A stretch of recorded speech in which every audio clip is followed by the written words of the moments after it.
कल्पना कर सकते हैं आप कि प्रधानमंत्री नरेंद्र मोदी की बात उनकी पार्टी का कोई अध्यक्ष ना माने? लेकिन आज ऐसा हुआ। और हुआ कैसे? तो ओम बिरला साहब यानी कि लोकसभा के स्पीकर, उनकी कुर्सी पर आज भारतीय जनता पार्टी के एक अध्यक्ष महोदय बैठे और बैठे तो प्रधानमंत्री नरेंद्र मोदी की बात काट दी, सिरे से खारिज कर दिया।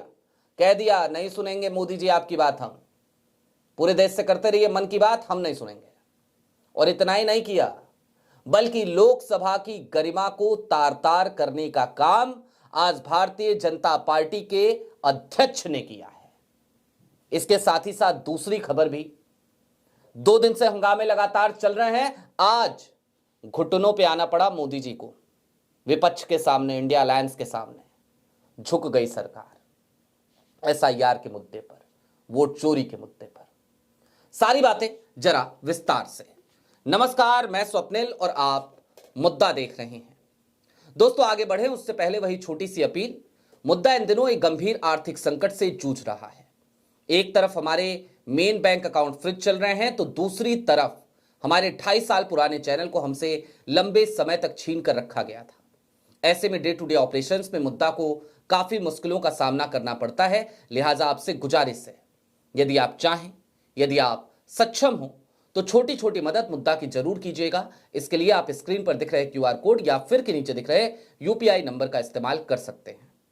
अब आगे बढ़ते हैं, खबर की तरफ चलते हैं। और सबसे पहले तो वही खबर कि आज मोदी जी की सरकार झुकी कैसे।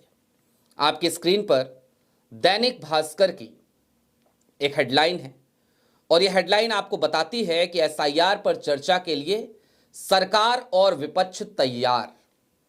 चुनाव सुधारों पर लोकसभा में 9 दिसंबर को चर्चा। लेकिन मजे की बात जानते हैं क्या है? यह क्यों हुआ, कैसे हुआ? यह वो वाला हाल नहीं हो गया, हालात बदल दिए, जज्बात बदल दिए, बिल्कुल साहब यू टर्न ले लिए। वैसे भी मोदी सरकार यू टर्न लेने में वर्ल्ड रिकॉर्ड हासिल कर सकती है। Guinness book of world record में या लिम्का में इनका नाम जरूर दर्ज होना चाहिए। अब देखिए, कल की तारीख में जियो ऑर्डर कर दिया कि भाई मैंडेटरी रहेगा संचार साथी हर मोबाइल फोन में नए। और उसके बाद क्या किया?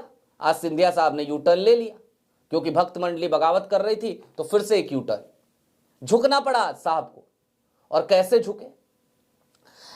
बीते 2 दिनों से एसआईआर को लेकर लगातार विपक्ष बात कर रहा है ना। अभी वो चलेंगे अध्यक्ष साहब की तरफ, अभी चलेंगे। वो बड़ी महानता का आज उन्होंने काम किया, उनको तो मेडल मिलना चाहिए, मोदी जी उनको मेडल देंगे। लेकिन एसआईआर को लेकर विपक्ष 2 दिनों से क्या कर रहा है? सदन के बाहर मकर द्वार पे प्रोटेस्ट और सदन के भीतर एसआईआर पे चर्चा की मांग। और इन सब के बीच बार बार क्या हो रहा है पिछले 2 दिनों से लोकसभा की कार्रवाई में?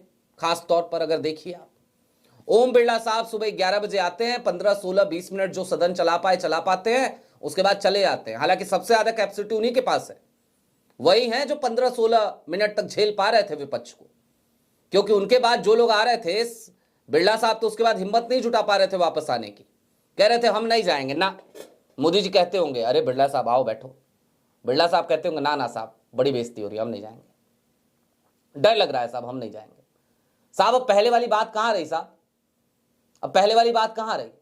अब वो 233 लोग हैं साहब, लगभग आपकी संख्या के बराबर है। अब हम नहीं जाएंगे साहब, अब हमको डर लग रहा है। बिरला साहब यही कहते होंगे मोदी जी से। तो होता क्या है, बिरला साहब आते हैं, 15, 16, 20 मिनट चला रहे थे 2 दिन से सदन, आज 16 ही मिनट चलाए और चले जाते थे। सदन को 12 बजे के लिए स्थगित करके 12 बजे कोई सज्जन आके बैठते थे, 5-7 मिनट चलाए, चले गए। और उसके बाद 2 बजे तक के लिए स्थगित किया गया और 2 बजे भी यही कहानी। आज भी यही सब हुआ, कल भी यही सब हुआ। और क्यों हुआ? क्योंकि सरकार एसआईआर के मुद्दे पर चर्चा कराना नहीं चाहती थी। और सदन के भीतर चर्चा होगी तो क्या होगा? तो होगा ये जनाब कि सदन के भीतर सरकार घेरी जाएगी।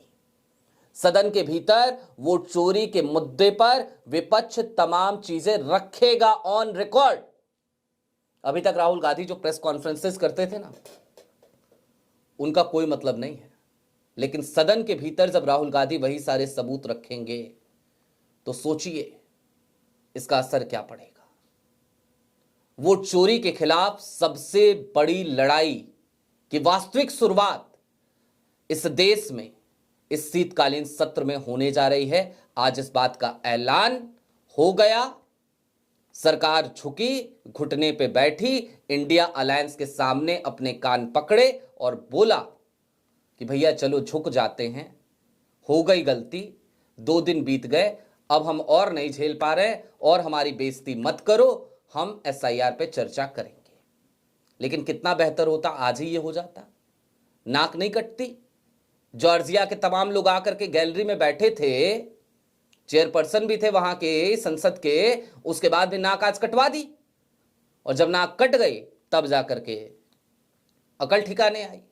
खैर अब आगे बढ़िए। एक अध्यक्ष महोदय का जिक्र किया था, भाई सब हीरे हैं, एक से एक नगीने हैं, एक से एक नगीने मोदी जी की पार्टी में। भारतीय जनता पार्टी के असम प्रदेश के प्रदेश अध्यक्ष हैं, नाम है दिलीप सैकिया।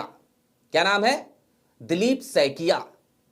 और सैकिया साहब, बोलना नहीं चाहिए लेकिन क्या बोलूं, मानहानि का हो सकता है मुकदमा कर दे, लेकिन कहना पड़ेगा, ऐसा लगा सनक गए। भाई हुआ ये कि ओम बिरला साहब सदन स्थगित करके गए, उसके बाद जिनके ऊपर वोट चोरी के आरोप लगे थे, बेंगलुरु सेंट्रल, महादेवपुरा असेंबली, जिसका जिक्र सबसे पहले राहुल गांधी ने अपनी पीसी में किया था, वो पीसी मोहन साहब आए, उन्होंने अध्यक्षता करी 12 बजे, वो 8 मिनट में चले गए, और उसके बाद 2 बजे आए दिलीप सैकिया साहब अध्यक्षता करने। और आए तो जानते हैं, मोदी जी की बात काटते हुए नजर आए। कौन सी बात?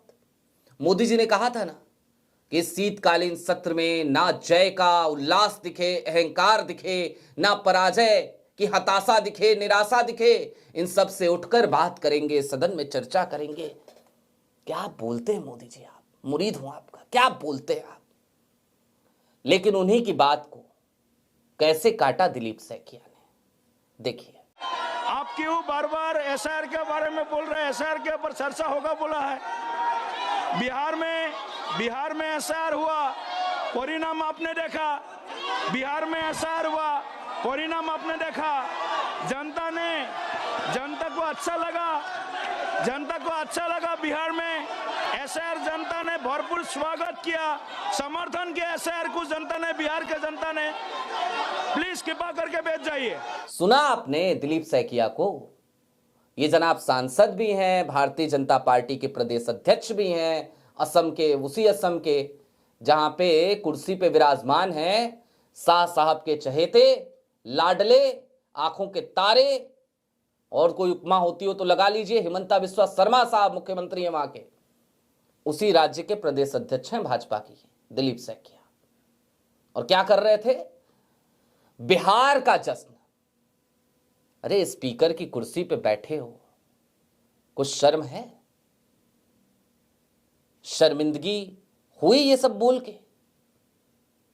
नहीं हुई होगी, क्योंकि बेशर्मी की आदत ही पड़ चुकी है भारतीय जनता पार्टी के तमाम नेताओं को। आज ऐसा कहा जा सकता है, या फिर कि मैं तो इससे आगे बढ़ के एक बात कहता हूं, भारतीय जनता पार्टी में शामिल होने और प्रमोट होते रहने की पहली शर्त यही है कि आप कितने बड़े बेशर्म हो सकते हैं।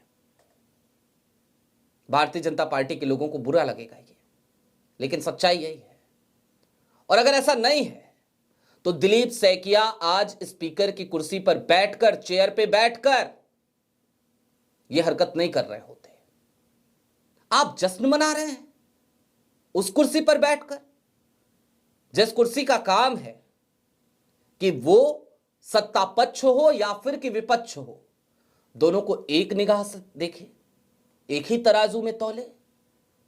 उसकी जगह पर आप वहां पे बैठ के उछल रहे हैं, उछल कूद मचा रहे हैं, बता रहे हैं कि वाह देखो बिहार में तुम्हारा हश्र, देखो बिहार में हम जीते, कैसे जीते। और खुद ही बता रहे हो एसआईआर से जीते, खुद ही बता रहे हो ना कि एसआईआर से जीते।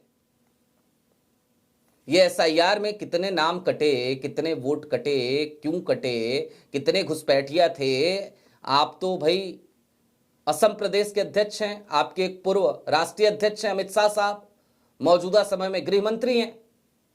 वो तो चिल्ला चिल्ला के हर जगह कहते हैं ना कि घुसपैठिया घुसपैठिया, एसआईआर जरूरी है घुसपैठियों के लिए।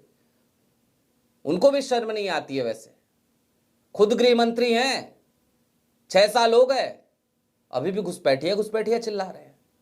अरे जिम्मेदार आप हैं, जवाबदेह आप हैं घुसपैठियों के लिए साहब, आप कैसे चिल्ला सकते हैं? चलिए, आप घुसपैठिया घुसपैठिया चिल्लाते हैं, लेकिन ये नहीं बताते हैं घुसपैठिया कितने हैं ना। ऐसा लग रहा है जैसे नारे लगाए जा रहे हो, घुसपैठिया घुसपैठिया चिल्लाएंगे, संख्या नहीं बताएंगे। ज्ञानेश कुमार भी एकदम फॉलो करते हैं कि कोई बात नहीं, हाँ थे, बाहरी लोग थे, कितने थे, नहीं वो नहीं बताएंगे। क्यों नहीं बताएंगे भाई? ना, नहीं बताएंगे। क्यों नहीं बताएंगे? अरे हमारा राइट है, हम नहीं बताएंगे, हमारी राइट टू प्राइवेसी है। ज्ञानेश कुमार के लिए राइट टू प्राइवेसी है, और बाकी देश के नागरिकों के फोन में डाल दो संचार साथी, उनका कोई राइट टू प्राइवेसी नहीं है। और ऊपर से विपक्ष का तो कोई राइट है ही नहीं इस देश में। आपसे असहमत आवाजों का भी कोई राइट है नहीं, कोई अधिकार है ही नहीं। ऐसे चलेगा क्या लोकतंत्र? ऐसे छाती पीटेंगे क्या मोदी जी आप अपनी 56 इंच वाली, सो कॉल्ड 56 इंच वाली जाके विदेशों में कि मदर ऑफ डेमोक्रेसी से आया हूं मैं? तो जाके कहा कीजिए मदर ऑफ डेमोक्रेसी का राजा हूं मैं। क्यों बोलते हैं? राजा बताया कीजिए खुद को, कहा कीजिए मैं राजा हूं वहां का। खैर, कुल मिलाकर यह समझने की जरूरत है कि विपक्ष ने आज की तारीख में मोदी सरकार को एक तरफ जरूर घुटने पे लाया, लेकिन आज संसदीय गरिमा, संसद के भीतर, लोकसभा के भीतर तार तार हुई। और यह तार तार करने का काम किसी और ने नहीं बल्कि भारतीय जनता पार्टी के असम प्रदेश के अध्यक्ष ने किया, दिलीप सैकिया ने किया। कायदे से तो ओम बिरला साहब को यह सुनने के बाद अपने पद से इस्तीफा दे देना चाहिए, कहना चाहिए कि मेरी नैतिकता है, मेरी जगह पे कोई व्यक्ति कुर्सी पे बैठा तो इस तरीके की भाषा का उसने प्रयोग किया, तो नैतिकता के आधार पे मैं इस्तीफा दे रहा हूं। लेकिन वो भी नहीं देंगे, क्योंकि ज्यादा बोल जाऊंगा, लेकिन सच्चाई यही है। जैसे मैंने वो वाली शर्त बताई थी, वैसे ही एक शर्त ये भी है शायद भाजपा की कि नैतिकता को बाहर रखो, उसके बाद भारतीय जनता पार्टी के कार्यालय के भीतर आओ, क्योंकि यहां पर गलदोदई, थेथरई, बेशर्मी, झूठ, फेक न्यूज, इन सब की जरूरत है। ज्ञान की जरूरत नहीं है, नैतिकता की जरूरत नहीं है। ये सब बकवास की बातें हैं। आपकी क्या राय है कमेंट बॉक्स में जरूर बताइएगा। अभी के लिए दीजिए इजाजत। चलते चलते फिर वही अपील, चैनल पे नए हो तो सब्सक्राइब करते हुए जाइएगा, सक्षम हो तो छोटी छोटी मदद मुद्दा की जरूर कीजिएगा। बहुत शुक्रिया।